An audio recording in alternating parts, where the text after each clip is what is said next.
নমস্কার, সবাইকে বাংলা হেসেলে সাদর আমন্ত্রণ।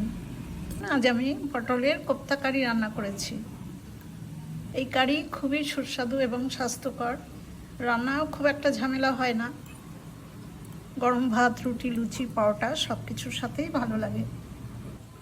আসুন এবার দেখে নিই কীভাবে আমি পটলের কোপ্তা কারি রান্না করলাম। রান্নাটা করবার জন্য দেখুন 400 গ্রাম পটল, এখানে 8টা পটল আছে। পটলগুলো বাজার থেকে আনার পর খুব ভালো করে ধুয়েছি। ধুয়ে ওপরের যেই পাতলা খোসাটা থাকে, আস্তরণটা, সেই লেয়ারটাকে চাকুর সাহায্যে ফেলে দিয়েছি। তারপরে পটলের একটা সাইড একটু কেটে নিয়েছি, এই দিকটা কাটিনি। এবার একটা গ্রেটারের যে দিকটা একটু সরু, সেই দিক দিয়ে আমি পটলগুলো সব গ্রেট করে নেব।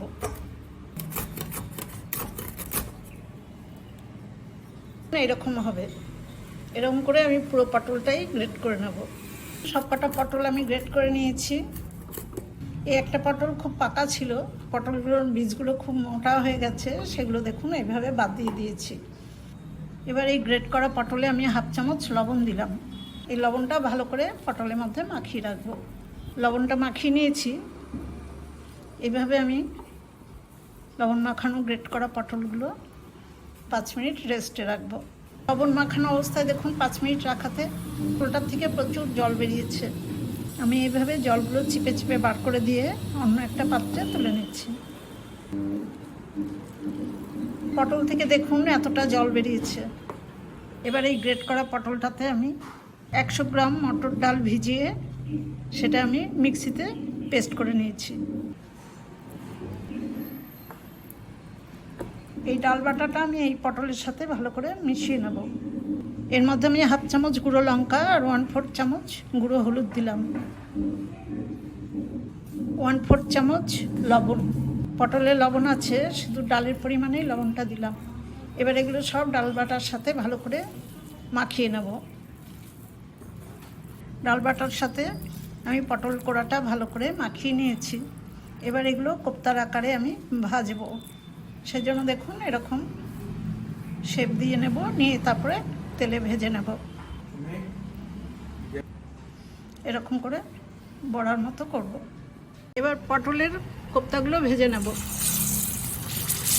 গ্যাসের উপরে লো টু মিডিয়াম ফ্লেমে একটা কড়াই বসিয়ে তাতে পরিমাণ মতো সর্ষের তেল দিয়েছি। তেলটা গরম করে আমি এই বড়ার মতো কোপ্তাগুলো সব ভাজার জন্য ছেড়ে দিচ্ছি। একসাথে আমি 8টা বড়া ভাজছি। একটা দিক ভালো করে হলে তারপরে উল্টে দেব।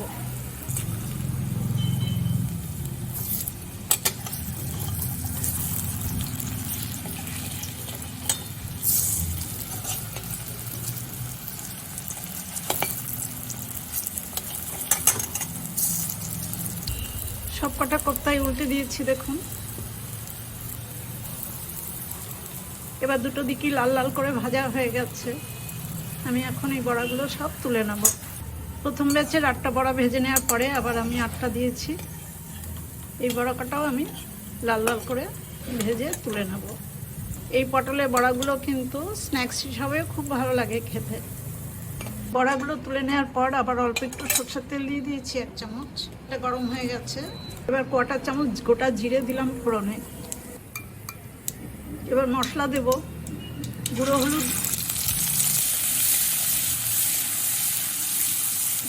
জলে ভালো করে ভিজিয়ে রেখেছি 1/2 চামচ, আর 1 চামচ দিলাম বাটা মশলা।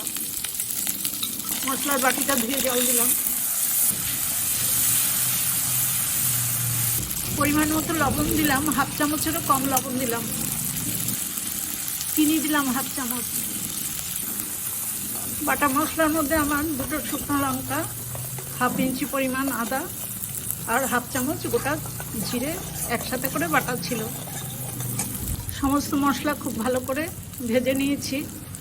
এবার 5-6টা কাজু বাদাম বেটে নিয়েছি, সেই বাদামটাও দিয়ে দিলাম। আর একটা বড় সাইজের টমেটো গ্রেট করা আছে, সেই টমেটোও দিয়ে দেবো। সমস্ত মশলা আমি এবার লো টু মিডিয়াম আছে খুব ভালো করে কষিয়ে নেব। মশলাগুলো প্রায় 3-4 মিনিট সময় নিয়ে ভেজে নিয়েছি। এই মশলাটা ভাজার সময় কিন্তু এরকম ক্রমাগত নাড়তে হবে, কাজু বাটা দেওয়া আছে যেহেতু, তা নাহলে নিচে ধরে যাবে। খুব ভালো করে ভাজা হয়ে গেছে, দেখুন তেল ছেড়ে এসছে। এবার আমি জল দেব, পরিমাণ মতো জল দিলাম। খুব বেশি আমি গ্রেভি রাখবো না, একটু গা মাখা হবে রান্নাটা। জলের সাথে সমস্ত মশলা মিশিয়ে দিয়েছি, গ্রেভিটা ফুটছে। এবার ভেজে রাখা পটলের কোপ্তাগুলো আমি সব দিয়ে দিলাম।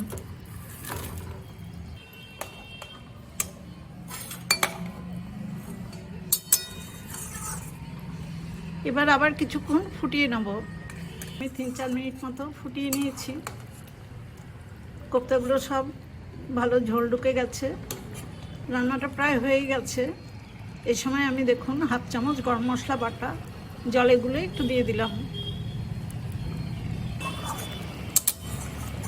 গরম মশলা খুব ভালোভাবে মিশিয়ে দিলাম। এবার সবশেষে দিলাম 1 চামচ ঘি। এটা গাওয়া ঘি, এই ঘিটাতে খুব সুন্দর গন্ধ আছে। ঘি দেওয়ার পরেই আমি গ্যাসের ফ্লেমটা একদমই অফ করে দিলাম। এবার স্ট্যান্ডিং টাইমে 2 মিনিট ঢাকা দিয়ে রেখে তারপরে গরম গরম সার্ভ করব। কড়াই থেকে দেখুন আমি এবার কোপ্তা কারি বাটিতে একটা নামিয়ে নিচ্ছি।